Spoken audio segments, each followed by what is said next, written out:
Hello, okay, this is Little Workroom Crafts. My name is Davina. I live in the southeast coast of the UK. Today is the little tutorial that I have done on how I join my granny squares together, the crochet method. Now, so this is how I do it. I know there's a load of different crocheters out there that do it in many different ways, but this is just the way I was taught. And it is a bit quicker than stitching them together, but the way I do it is it looks like it's been stitched together on the front. Okay, so as I've said, I have crocheted two little red granny squares, and I've chose to actually crochet them together with a cream or white, so hopefully you'll be able to see. So let's go right into the tutorial, shall we? So first of all, I pull my yarn through like that. You can do it that way and then just do a slip stitch, or you can do it where you let's get that, tie it in a knot like that, which is the Made by Anita method.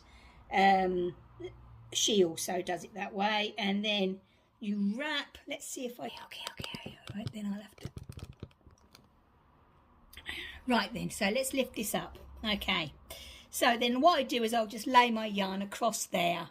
So now I will pull my loop through and then chain one.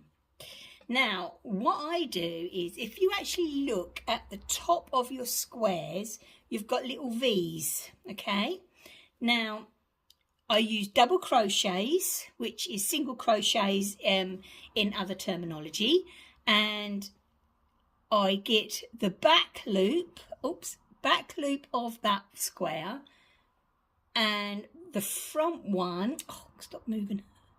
Oh, there you go.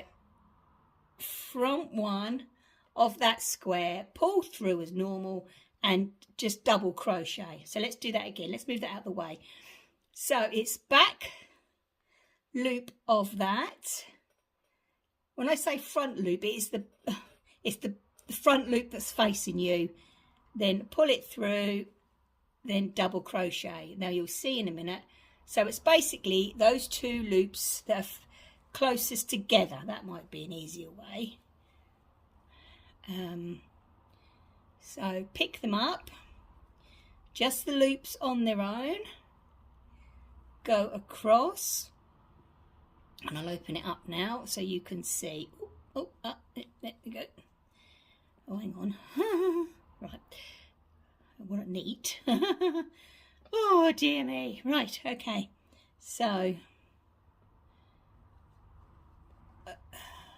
go like that. Go like that. As I say, it's just one loop on either side. Why is that one gone funny? That's better. That's it. Right. That's it. Right, and then when you open it, let's get that out of the way and lay that like that, you see it actually looks like it's been sewn together, because that lays in between like so, and it's just so neat. Even on the back it's neat, but obviously, you know, I wouldn't use such a drastic colour change, but you can do if you want to. It's all a preference. So, right.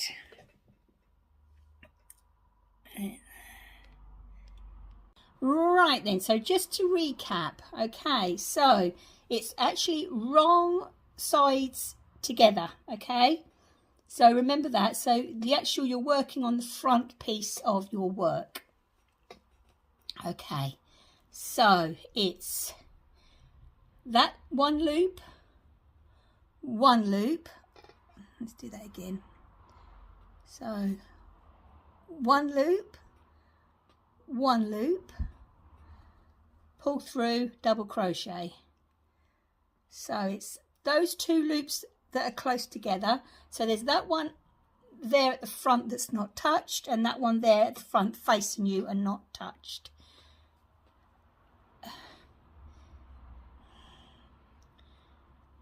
Right, and double crochet. So it's just those two loops like so. And then when you get to the corner, hang on a second because my ball has gone in a bit of a two. What's happened here? Right, okay, there we go. That's better. Right, so let's get here and keep going across and across. Just make sure I've got some yarn and across. And then when you actually get to the actual corner, I always go into the chain, the remainder of the chain, and then I go into the corner. I just find it easier. So let me snip that for when you want to join. So there you go. Look at that. Look how neat that lays. It is just a fun way of doing it. As I say, it looks like it's got stitches in between. And then when you actually join these, then you can just go into your corners and go into there and just go across. And that is how I do it. So I hope that makes sense. It's basically, let's just say, right, let's just do this. Right, so you've got your front loop, your back loop, and your front loop. Okay, so what you do is you miss this one, the first one, you go into the back loop and that back loop and do a double crochet and leave the front two unworked, and that basically gives you this lovely finish. Right then, okay, so I hope that has helped. If there is any questions, hold on a second. There you go. If there is any questions, then please contact me. That is, I'll see how this has turned out. I might have to record it again. We'll see how it goes. So hopefully not. I'll see if I can zoom in a bit more in and out when I'm doing my editing. So anyway, yeah, so that is how I crochet my squares together. So I am going to love you and leave you all. So I will see you all very soon. So as always, my lovelies, happy crafting. Bye.